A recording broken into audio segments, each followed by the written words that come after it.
In general, somebody who's injured on a boat should never speak with someone from an insurance company.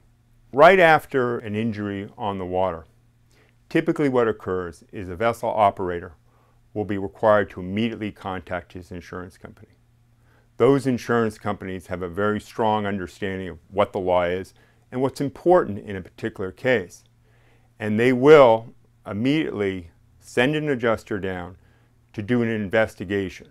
That investigation can include taking photographs of the location on the vessel in which the injury occurred, but also speaking to witnesses, finding out what the facts are, and also to speak to the individual who is injured. And one of the most important things that these adjusters try to get from the individual is either a sort of agreement that it was partly their fault, or an agreement from an injured crew member that his co-workers didn't do anything wrong. Now, immediately after an accident, particularly for individuals who work and live with these guys on the boat, they're very reluctant to blame others. And often, right after an accident, human nature sort of says, well, I should have been more careful. These adjusters exploit these tendencies in human nature.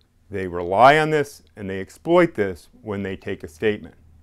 And I can't tell you how many cases we've had where in conversations with an adjuster, which are typically tape recorded, that somebody who's been hurt didn't think it was that bad, didn't want to blame his buddies, and then when the injury turned out worse than it originally appeared, very much regretted making these statements.